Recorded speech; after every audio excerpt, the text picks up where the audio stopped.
In this video, I'm going to talk about a course idea that I'm calling Think2Ink. It's a self-directed course on practical education. And initially, I thought about this as a pitch for autonomy. And so the slides that I'm going to show you are a mix of the autonomy pitch deck and something that's called the idea napkin, which is a way of thinking through startup ideas. So let's start with the title page. So the product overview is really that this is for autonomy students, people that have already gone through autonomy and need to have a guide to self-directed learning and deep thought processes, which ultimately produce high-level outputs like courses, blogs, podcasts. And unlike David Perell's Rite of Passage, which mostly focuses on writing, or Justin Murphy's Indie Thinkers, which mostly focuses on becoming an academic, this is really about uh, producing digital products that can be put into the marketplace. The problem that this particular idea aims to address is that many of the content creators that I've met in autonomy talk about their hesitancy to produce something. They talk about imposter syndrome. They worry about their competence or their confidence.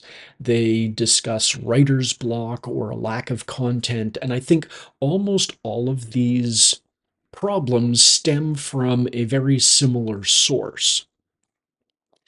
So, looking at the idea napkin, what is it exactly that I'm offering? It's a I'm thinking of it as a 10 to 12, maybe 13-week course of study on the topic of the student's choice, which aims to go really deeply into a single topic and use reading, writing, and discussion to capture, clarify, organize, reflect, and engage with that particular topic.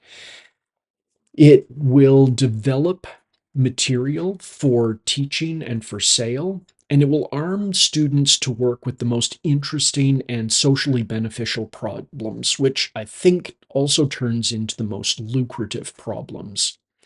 The students will learn a bunch of tools like Para, Smart Notes, and pairing consumption with production. It will teach the tools of production, so writing, video, and so on. So it's a little bit like the um, pro media course in that sense.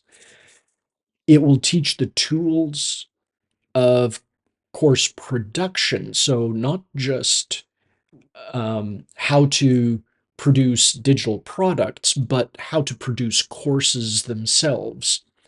And it will teach tools of questioning and develop a personal learning style, rubric, procedures, and standards. Really, there's no teacher to beg for grades if you either do well or you don't do well on your own 2 feet. So, who is this really for? And I think it falls into two groups. The first is content creators and would-be creators who get stuck trying to create too much without having spent enough time learning and thinking. It's only after deep learning that fluency improves significantly. And fluency, I say here in speaking, but in any form of productive capacity. The second group is anyone who's interested in leaving their mark on the world and understands that the best problems also require the highest levels of knowledge to address authoritatively. And so these two groups, there will be some overlap with these two groups, but they are the ones that will benefit the most, I think. Now, why do they care? Well, most creators feel stuck with writer's block, or they just talk on and on and on without a lot of knowledge. So there's lots of words, but not a lot of content. There is also a situation in the world right now where there's an increasing number of creators all trying to connect to the same market. And it's usually the low level market, which means that there's very fierce competition in that space, leading to reduced incomes. So rising above the crowd sets that creator apart and makes their skills and knowledge valuable. So who am I to come up with this idea? Well, when I was going through my MBA, I realized that the process of learning in higher education is actually extremely formulaic. And that formula can be easily replicated outside of an institution. And by doing so, you get increased knowledge in specific domains, you get specific growth in particular areas, and you get large amounts of useful outputs, not inputs. My distinctive competencies to produce a course like this are really, I'm just willing to think outside of the box and try.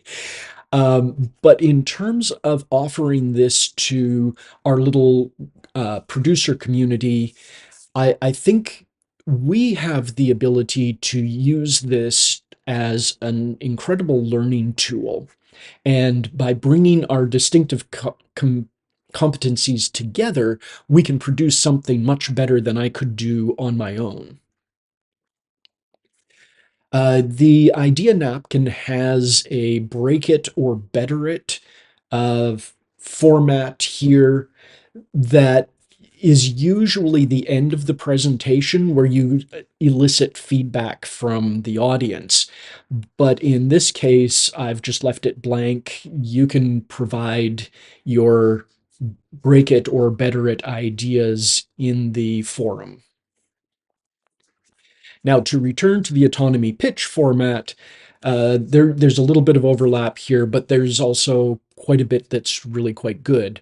So, what does success look like? I think of digital income in terms of the four R's, which are reach, reputation, relationships, and revenue. And of those, relationships are the most important. But reach is required to even just get people to hear about our ideas. So reach in this case would, or our reach goal in this case would be that all autonomy students hear about Think2Ink and have the opportunity to assess whether or not they'd be a good fit. Reputation is around the quality and the consistency of the interactions that we offer within the course and between students. We'd like them to be consistently excellent. Relationships in this case break down into prospective students, regular students, graduates, and ambassadors, I think. There might be others, but those were the ones that came to mind most readily. And so here we would track things like number of offers made, number of students per cohort, number of graduates per cohort, and number of students enrolling from word of mouth. These could also be looked at in terms of opportunities deriving from the relationships. And then finally, revenue, we're really looking for income exceeds expenses here. So who is the audience? This is a bit repetitious. It's autonomy students, as we said before. The product name, my working product name is Think2Ink, and it comes from the saying, too much ink, not enough think. The category for the product is education for people who want to produce real things in the real world. The benefits, because I initially thought of this as a pitch to autonomy, I thought in terms of two types of benefits, what the student gets and what autonomy gets. The student gets a deep understanding of a topic on a personal interest with outputs that can be turned into courses, blogs, social media posts, videos, and so on, and the skills, processes, and techniques for independent study. Autonomy gets a much more engaged set of students, more productive content producers, and better thinking among students. What are the competitor products? There are probably more than these two, but these two really um, encapsulate the two types of products that are out there. David Perell's Rite of Passage focused on writing for the internet, and Justin Murphy's Indie Thinkers, which focuses on developing independent academics. And Think2Ink kind of combines these two ideas and focuses mostly on content production so that students have commercially viable product at the end. In terms of resources required for this, it's probably pretty simple. The course deployment space like Kajabi, digital marketing assets, and then to run the course, we would need a forum and meeting systems to engage the students with. The cost to produce, I'm not entirely sure, so to be determined. And then the timeline, I think the outline is complete or mostly complete. As a group, we can go through it and it's fine from my perspective, but for the group, there might be there is definitely people with different skills and perspectives that would improve this. So the complete should really be maybe 2-3 weeks. There's idea testing that we can do. I suggest it might take 2 weeks. Course preparation for 2 weeks, maybe. Because most of the course is really developed from the student's desire, there's not a lot of pre-prep to do, but during the run of the course, each student is individually coached, so there's more preparation and work during the course to do. Course launch is maybe a week, and the retrospective and reset after the course actually runs for 10 to 12 weeks, I think would take about 4 weeks to look back on what happened and then think ahead about what to do next. And that is my idea for Think2Ink.